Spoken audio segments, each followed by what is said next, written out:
In 1962, a cargo ship called the Elizabethport tied up at a new terminal in Oakland, California, and unloaded its freight in a fraction of the time longshoremen had once needed to unload by hand. It was the first major port on the Pacific built around a single idea: the shipping container. Within a decade, by some counts, Oakland was moving more container traffic than almost any port on Earth, second on some rankings only to Rotterdam. Today, the port ranks 8th in the United States, not second among nations, 8th among American cities. In the 3 years before this recording, the number of businesses still working Oakland's waterfront fell from 52,000 to 45,000, a decline of 14%. Somewhere between those two facts, a city that had been built to move the world's cargo quietly stopped being asked to. Chapter 1. The City on the Estuary. Across the bay from San Francisco, the water changes character. San Francisco faces the open Pacific, exposed to swell and fog, and the particular violence of an ocean coastline built for spectacle rather than cargo.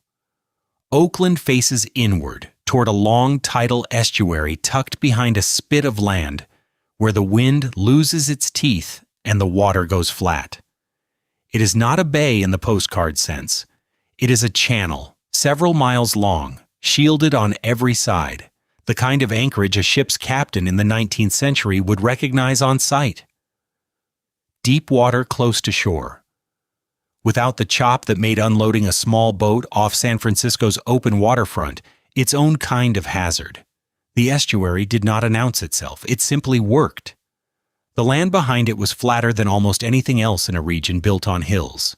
San Francisco rises in every direction from its waterfront, a city of grades steep enough to eventually require cable and later electricity just to move people up them. Oakland, across the water, sat on a plain, gentle silt, low slope, room enough to run track in straight lines without blasting rock.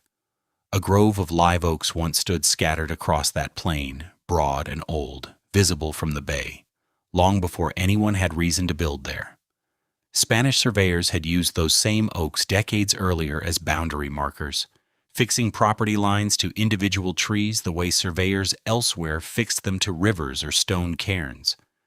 When the town incorporated, it took its name from the trees that had marked the ground before there was a town to name.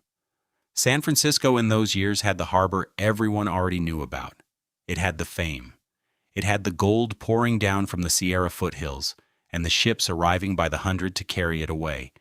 And by the early 1850s, it was already the financial capital of the American West, a skyline going up faster than the streets around it could be graded. Oakland had none of that. Oakland had the flat land the railroads would eventually need. Oakland had the deep, sheltered water the ocean-going ships would eventually need. Oakland had, in short, everything San Francisco's hills could not provide, sitting largely undeveloped across a stretch of bay that took the better part of an hour to cross by boat. For its first years, it existed the way a smaller sibling exists, a ferry ride away, in the shadow of a city that had already made its fortune, second place by default, and not yet by ambition. None of that arrangement was obvious in 1850, but the geography was already writing the plot. A railroad needs level ground to run economically at any scale. A port needs water deep enough to float an ocean-going hull without dredging it every season. San Francisco, hemmed in by hills and shallow mud flats at its edges, could offer one of those things. Oakland, quietly, across a mile of calm water, could offer both. Whoever came to control that shoreline would control, in a very real sense, whatever the American West became. Its freight, its immigrants, its eventual transcontinental terminus, its traffic in everything that moved by rail and by sea. The waterfront was the lever. Nearly everything that follows begins with men who understood, earlier than anyone around them, exactly where that lever was. The estuary itself did not change. It lay there through the century that followed exactly as it had before the first ship arrived. Long, narrow, protected, the calm water that had made the anchorage possible in the first place, everything that would eventually rise along its edge, and everything that would eventually leave it, traced back to that one fixed fact of geography. In 1852, a young lawyer newly arrived from New York looked at that shoreline and understood, faster than the town forming around him, exactly what it was worth. Chapter 2. The Man Who Owned the Water. His name was Horace Carpentier, and the shoreline he had studied so carefully in 1852 would belong to him, in every sense that mattered, before the decade was out. Carpentier was a New York-born lawyer, Columbia-educated, who had come west in 1850 during the scramble that followed the gold strikes, when a law degree was worth considerably more in California than a shovel. He arrived in the settlement across the bay from San Francisco at a moment when it had no name, no charter, and only a scattering of residents among the oaks. Carpentier looked at the water, not the trees. Then he went to work on the legislature. In 1852, he persuaded California's newly formed legislature to incorporate the town of Oakland, and had himself elected its first mayor, a position he had, in effect, written into existence for his own benefit. This was not an accident of ambition. It was the plan.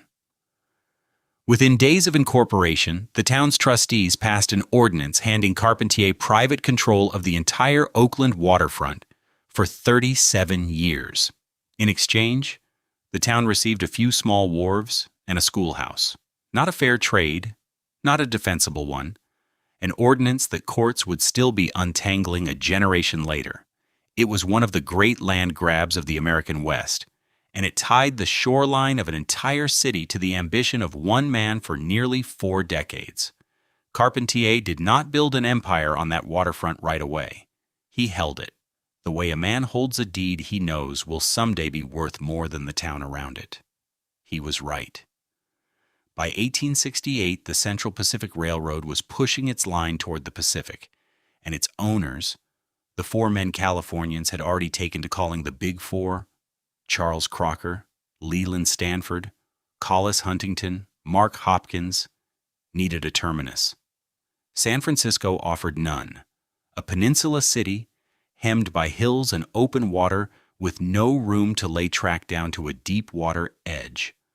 Oakland had exactly what San Francisco lacked, and Oakland's water belonged to Carpentier. The railroad men did not go around him. They went through him, buying the waterfront rights his ordinance had granted, rather than fighting them. The first transcontinental train reached the water at Oakland in November of 1869. Behind it came the long wharf, driven out from the shoreline into the bay, piling by piling, until it stretched almost 11,000 feet, far enough to reach water deep enough for ocean-going ships, deep enough for the ferries that would carry passengers the final miles to San Francisco. Overnight, Oakland became something new, the place where the railroad met the ferry, met the sea. Not a suburb of San Francisco, not an afterthought across the water, but the hinge, the one point on the entire bay where a continent's rail line could touch an ocean's shipping lane. San Francisco had the name. San Francisco had the money already moving through its streets. But San Francisco did not have, and by its own geography could never have, the thing Oakland now possessed by accident of shoreline and one lawyer's foresight. Carpentier's 37 years would run their course, and his lawsuits would outlive several of the men who filed them. But the water was working now, and the town sitting on top of it was about to start moving in earnest. Not everyone who came to profit from that motion arrived by rail. One of them came by wagon, out of the borax flats of Death Valley, carrying a fortune built on a mineral nobody in Oakland had ever thought to look for, a man named Francis Smith, who was about to discover that a city full of new tracks also needed a way to move people between them. Chapter 3. The Detroit of the West. The man was Francis Marion Smith, and the fortune he carried into Oakland had been dug, not grown, scraped out of the alkali flats of Nevada and Death Valley, where his company's 20 mule teams had hauled borax out of the desert for years before anyone in Oakland had heard his name. He was Wisconsin-born, a prospector turned industrialist who had made himself one of the wealthiest men in California before he ever laid a rail line. And by the 1890s, he had turned from digging borax to building cities. He looked at the new railroad tracks converging on Oakland, at the scattered towns strung along the hills with no way to reach one another, and saw not a city but the pieces of one waiting to be wired together. He built the key system to do the wiring. Electric streetcars running on tracks he laid himself, threaded through Berkeley and Alameda and Piedmont, and the unincorporated hill towns that had no particular reason yet to think of themselves as Oakland at all. At the foot of the tracks sat a pier reaching into the estuary, and at the end of the pier sat the ferries, carrying the streetcar's passengers the last miles across the bay to San Francisco. A man could leave a house in the hills before breakfast and be at a desk in San Francisco within the hour. That commute did not exist before Smith built it. Afterward, it was the reason the hills filled with houses, and the reason the towns those houses sat in stopped thinking of themselves as separate places. The houses were his too, or close enough. His realty syndicate bought up thousands of acres of hillside and marshland ahead of the streetcars, bought it cheap before anyone else understood what a rail line was worth to raw land, and then sold it back, lot by lot, as suburbs. Once the key system had made the acreage reachable, the trains built the value. The land company banked it. It was not two businesses. It was one machine, running the same profit through two ledgers. And it worked as long as there were more towns to connect and more hillsides to sell. And then, in April of 1906, the machine got help of a kind no one in Oakland had planned for, and no one in San Francisco would have wished on it. San Francisco burned. The earthquake and the fire that followed it sent something like 150,000 people across the bay, and Oakland was the shore they landed on. Refugees filled the ferry pier, filled the streetcars, filled the downtown blocks with tents and boarding houses, and before long, permanent addresses. Many of them had intended to go back. Most of them did not. A city that had spent 3 decades in San Francisco's shadow, waiting on the far side of the water for its own turn, woke to find its population swollen almost overnight, its downtown crowded with people who had nowhere else to be and, increasingly, no reason left to leave. By the 1910s, Oakland had started calling itself something new, the Detroit of the West. It was not a modest claim, and for a few years it was not an inaccurate one. In 1916, Chevrolet opened an assembly plant on the estuary. William Durant, who had lost Chevrolet once already and built it back into an empire, brought Durant Motors to the same waterfront not long after. Around them, the estuary filled in with foundries, canneries, and shipworks, an industrial shoreline standing where mud flats and a single wooden wharf had stood a generation earlier. The payrolls pulled workers west by the trainload, riveters, machinists, cannery hands, men with no history in Oakland and, for the moment, no plans to leave it. The money was arriving faster than the city could spend it on streetcar lines and assembly floors. That would not last. A fortune built on borax and rail track and refugee real estate does not stay buried underground and out of sight forever. Sooner or later, it wants a skyline, something taller than a foundry roof, visible from the ferry deck on the crossing home. By the early 1920s, it would start looking for one. Chapter 4. The Monuments. It found one in 1923. On the corner of 13th and Franklin, the Oakland Tribune raised a 14-story tower of brick and terracotta above the flat blocks of downtown.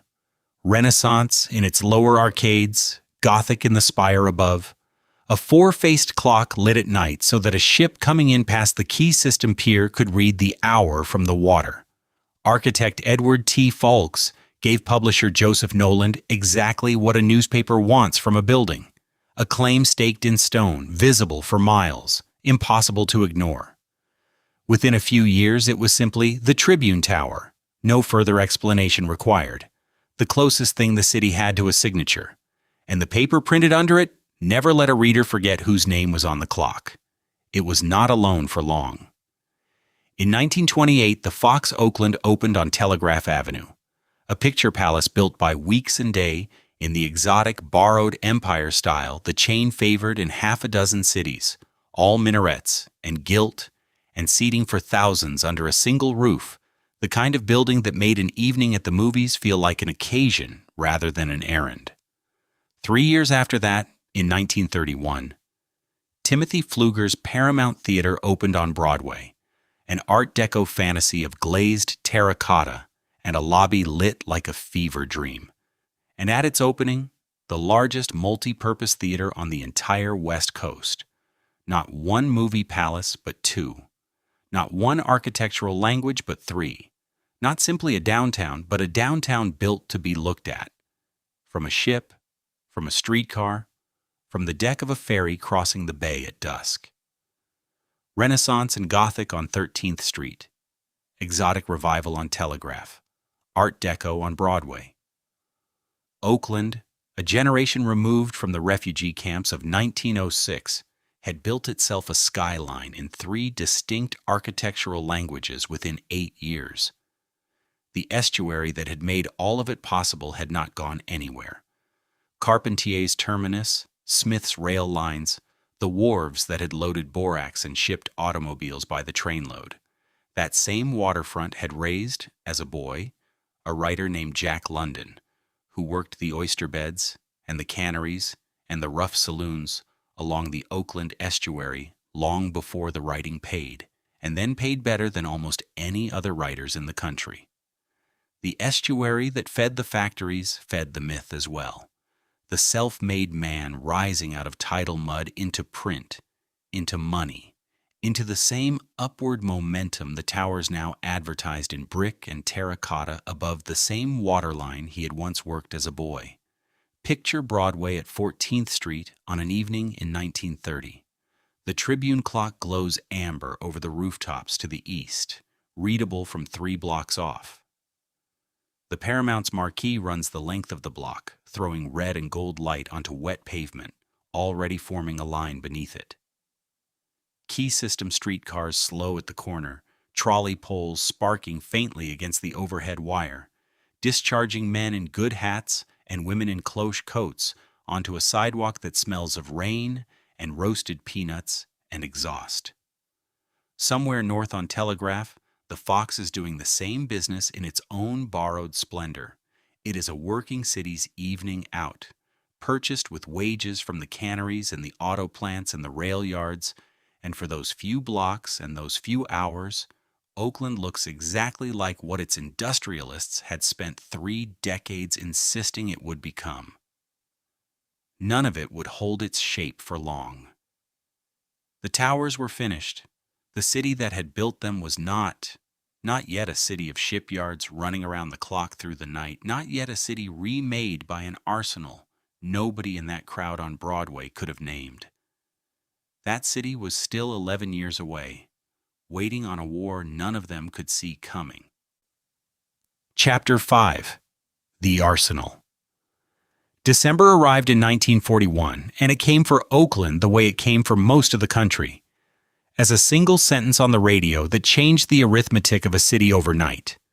Within weeks, the Oakland Army base was moving men and materiel through its gates around the clock, and 12 miles up the shoreline, in Richmond, Henry Kaiser was breaking ground on shipyards that would turn the entire East Bay into one of the great shipbuilding concentrations the world had ever seen. The war had arrived not as an idea but as a contract, and the contract wanted steel, timber, and hands, and it wanted them immediately. Kaiser had never built a ship before 1941. He built dams and roads and cement, and he approached a hull the way he approached a highway, as a problem of components, assembled rather than forged. His yards pioneered prefabricated welded construction. Sections built inland, trucked to the water, and joined rather than riveted plate by plate. And the Liberty ships and Victory ships came off the ways faster than the enemy could sink them. A fact the Kaiser yards would repeat with a regularity that turned into its own kind of propaganda. The waterfront did not close. It ran in 3 shifts, day into night into day again, welding torches lighting the estuary like a second artificial dusk. The war remade Oakland's ships. It remade its people faster. In 1940, roughly 8,500 black residents lived in Oakland. By 1950, the number was more than 83,000, men and women who had left Louisiana, Texas, Arkansas, and Mississippi in the wave historians would later call the Second Great Migration, drawn west not by an idea of California, but by a specific figure on a shipyard paycheck. They came by train, by car, by whatever moved, and they came inside a single decade, a demographic transformation with almost no precedent in the city's history. There was, for a while, somewhere to put them.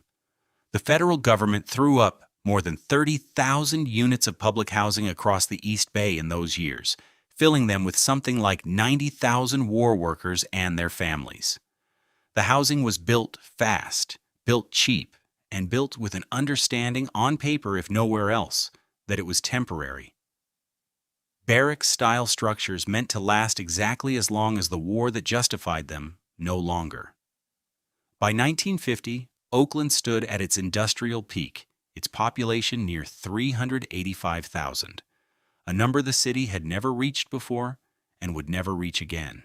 Picture the estuary that year, shipyard cranes still working the Kaiser hulls under construction, cannery smoke rising over Jack London's old waterfront, the Key System's orange streetcars running their routes to the Transbay terminal, freight trains stacked 3 deep at the Long Wharf, waiting to be loaded. A working city at the height of its powers with no visible ceiling. The peak, though, held its own reversal inside it, and it surfaced without warning.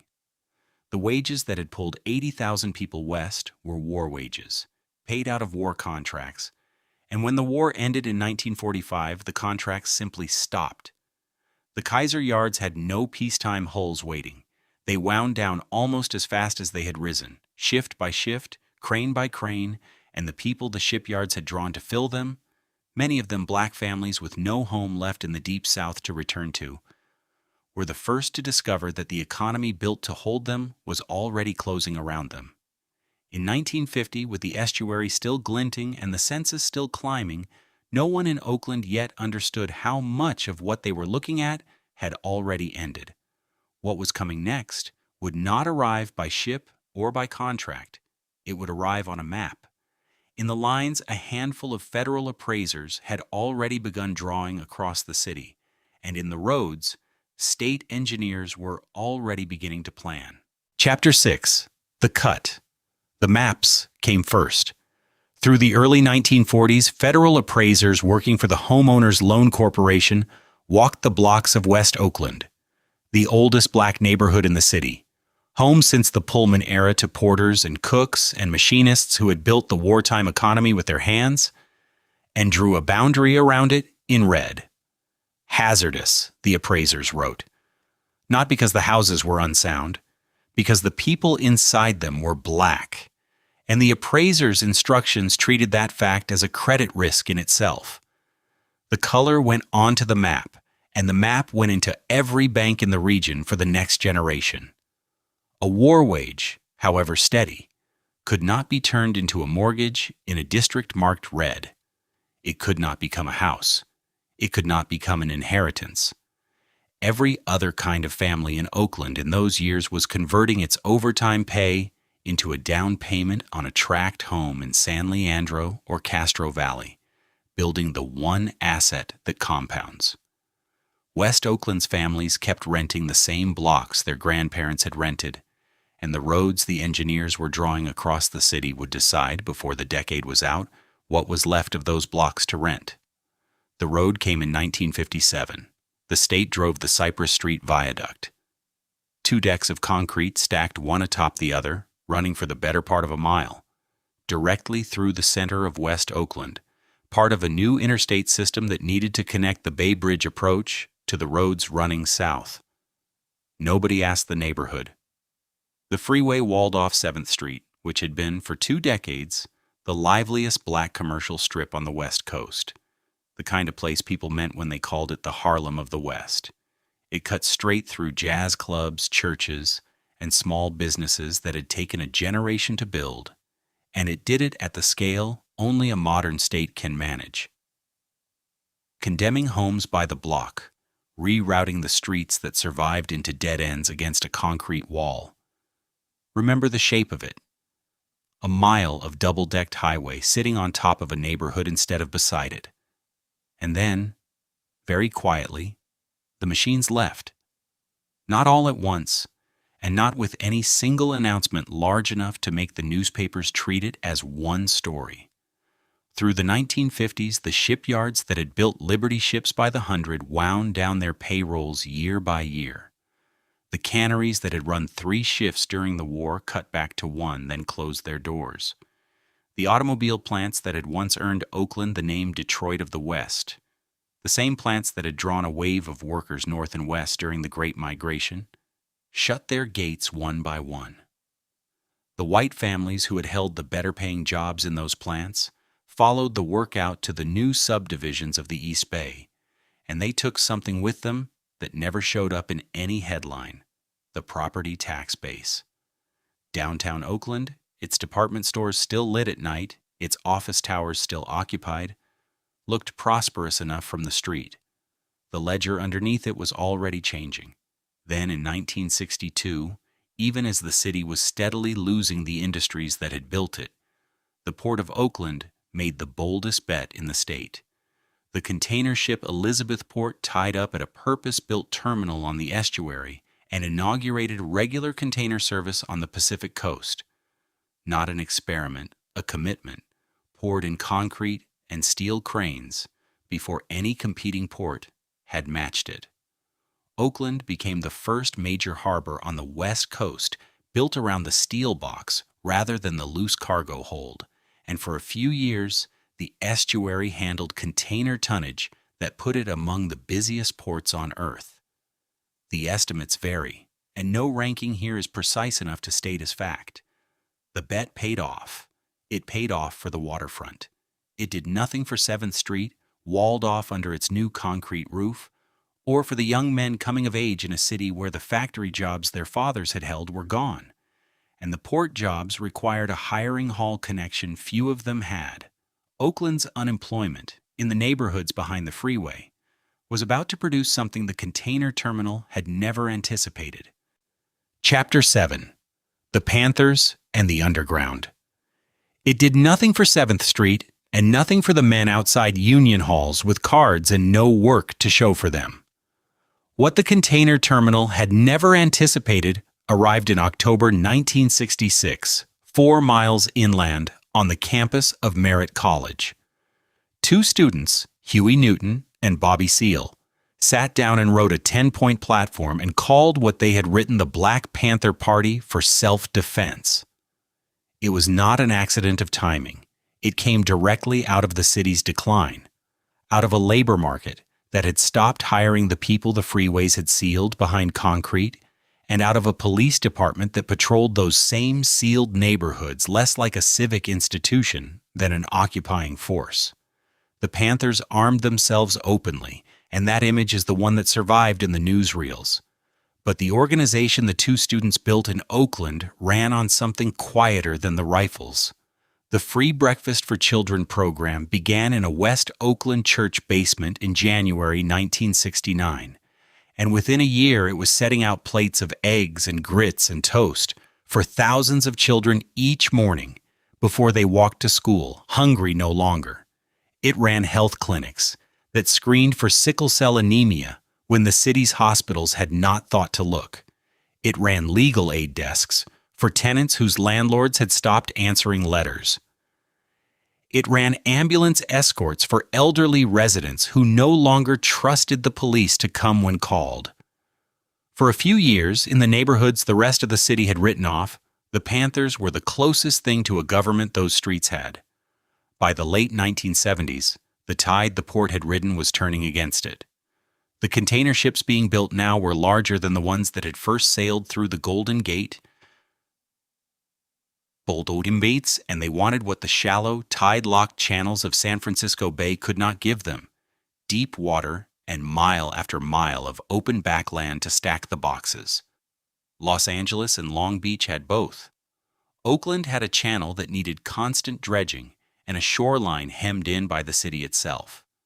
The port that had taught the Pacific how to move a container in a box was overtaken by the ports to the south, and it never fully caught up again. The organization that grew up in the vacuum left behind had a name of its own, and a name at its head. Felix Mitchell was a young man out of the East Oakland housing projects who, through the 1970s, built a heroin network so disciplined it became known as the 69 Mob, after the housing complex where it started.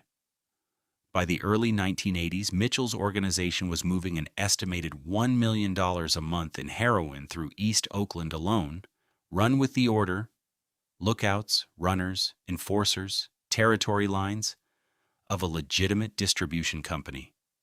He was convicted on federal racketeering charges in 1985 and sent to Leavenworth. He was killed there in August 1986, stabbed in a stairwell. Oakland buried him like a head of state. A horse-drawn carriage carried the casket through East Oakland, trailed by 14 limousines, while thousands lined International Boulevard to watch it pass. Behind that procession, on the same streets, a cheaper and more destructive drug than the one Mitchell had sold was already moving in to take his place. Crack cocaine did to Oakland in the second half of the 1980s what heroin had only begun. It arrived on top of a decade that had already taken the shipyard jobs, the cannery jobs, the auto plant jobs, and it landed in neighborhoods still policed by a department, still fighting the same streets it had been fighting since the Panthers first organized against it. The murder count climbed year over year through the decade, into figures more often seen in cities several times Oakland's size. By most national measures, Oakland by the late 1980s stood as the case study in what an American industrial city looked like when it came apart. None of it.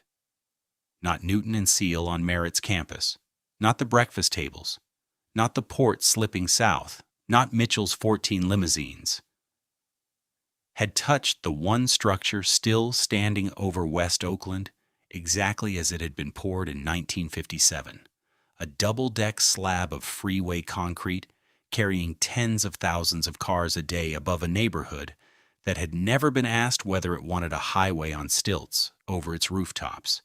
It had stood for 32 years without incident. In October 1989, that would stop being true. Chapter 8, The Freeway Comes Down. At 4 minutes past 5 in the afternoon on October 17, 1989, the ground beneath the San Francisco Bay moved. The rupture began 56 miles south, deep in the Santa Cruz Mountains, along the San Andreas Fault near a peak called Loma Prieta. It measured magnitude 6.9. It lasted about 15 seconds, and it arrived by the particular arithmetic of that evening at almost the one moment when the East Bay's freeways were not full. The Athletics were hosting the Giants in Game 3 of the World Series, the Bay Bridge Series. And the first pitch had not yet been thrown. People were home. People were in bars and living rooms, waiting for baseball instead of sitting in the evening commute. The earthquake killed 63 people across Northern California. On an ordinary Tuesday at rush hour, the number would have been far higher. Not every part of the region was spared by that timing. On the west side of Oakland, along Cypress Street, the double-deck freeway driven through the neighborhood in 1957 came down. It did not lean or crack or slowly give way. It pancaked. The upper deck, still carrying its roadway and the cars on it, dropped straight onto the lower deck, for more than a mile of the structure's length.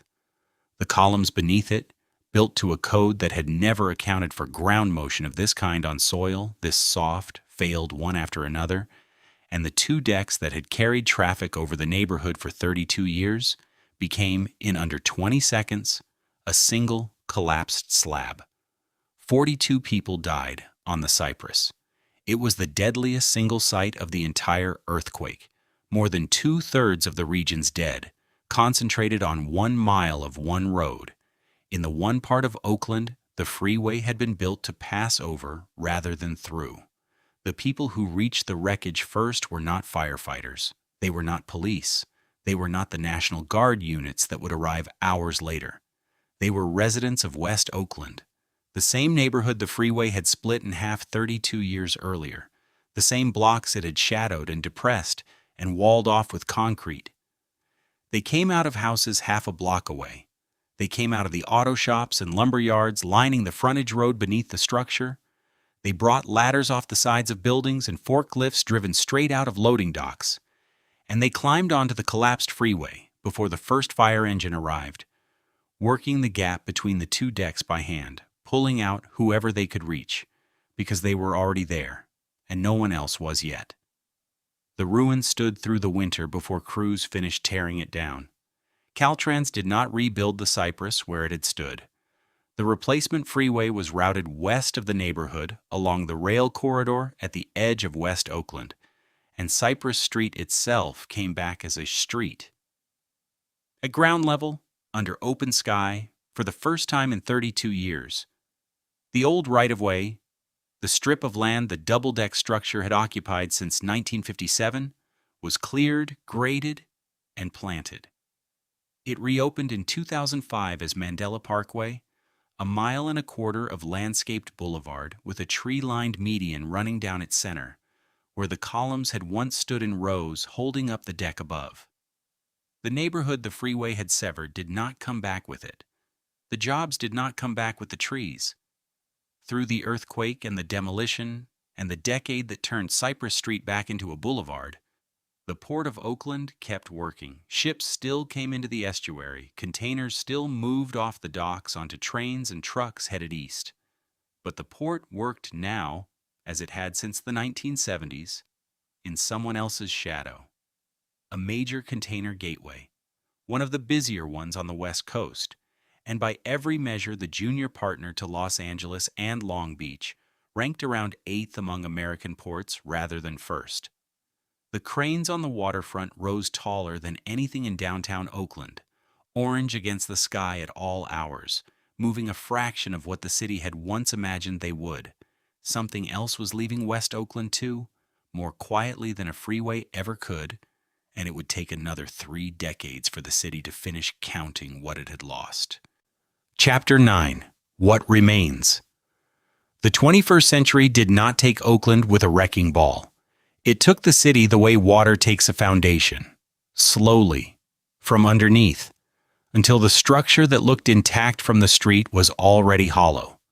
The number of businesses paying taxes in Oakland fell by roughly 14% in 3 years, from about 52,000 accounts down to about 45,000, as storefronts along Telegraph and Broadway and International Boulevard went dark one at a time, without ceremony, without a headline for any single one of them. A police force budgeted for around 600 officers in a city that for 100 years had feared its police more than it feared almost anything else, could not fill even that number. The department that had once been notorious for its size and its violence had shrunk into something the city could no longer field. Then, in 2024, the Oakland Athletics played their last game in the city and left. The team had arrived from Kansas City in 1968, at the exact moment West Oakland's shipyards were shedding the last of their wartime workforce, and it had stayed through every subsequent chapter of the decline. Through the port's slide down the rankings, through the freeway, through the fires, and the empty lots. Its departure, first for Sacramento and eventually for Las Vegas, stripped Oakland of the last institution that reliably put its name on a national broadcast. The Coliseum stands on the edge of the flatlands now, half empty on the days it is used at all, its parking lot larger than any crowd that gathers in it. The monuments of the Golden Age are still standing, mostly restored, mostly quiet. The Paramount Theater still opens its Art Deco doors on Broadway, its terrazzo lobby lit for the touring shows and film screenings that fill a fraction of its 2,800 seats. The Fox still lights Telegraph Avenue, its marquee glowing over a block that spent 30 years as a boarded storefront before the restoration. The Tribune Tower still marks the skyline it has marked since 1923, its illuminated clock face visible for miles. Presiding over a newspaper that is now a ghost of what it published in the paper's own golden decades. A few blocks away, at the water, Jack London Square sells tourists the memory of the waterfront that made the man, the saloon, the oyster beds, the sailor's life, a short walk from the actual estuary that built the actual city, which the square does not so much preserve as replace. None of this should be mistaken for a story about empty streets. Oakland today holds close to 443,000 people, more than it held at its industrial peak in 1950, when the shipyards were running 3 shifts and the population was counted at its historic high. The city is not smaller, it is not empty, and yet it is spoken of in every account of its own history as a city that lost something. It did. The loss was never the head count. The loss was the port, the rank, the industry, the name on the gate, the standing the city held when Horace Carpentier first fenced off the waterfront and dared the world to move him off it. Stand at the edge of the estuary at dusk, at the stretch of shoreline where the Transcontinental Railroad first reached tidewater in 1869, where Carpentier's private wharf once ran a mile out into the channel and collected a toll on every board and barrel that crossed it. The old wharf is gone. The rail terminus is gone. What is there now are the container cranes, a row of them along the horizon, gray and enormous against the flat evening light off the bay, leaning out over the ships the way they have leaned for half a century, their booms raised at the same fixed angle whether a ship is under them or not. They were built to make Oakland the gate through which a nation reached the Pacific. They still stand exactly where that promise was made, in the same water, on the same shoreline, doing the same motion they have always done, lifting the boxes, swinging them, setting them down, moving freight for ports and cities that get the credit for it now. The water goes out with the tide and comes back with it. The cranes do not move from where they stand. The boxes keep going out to sea.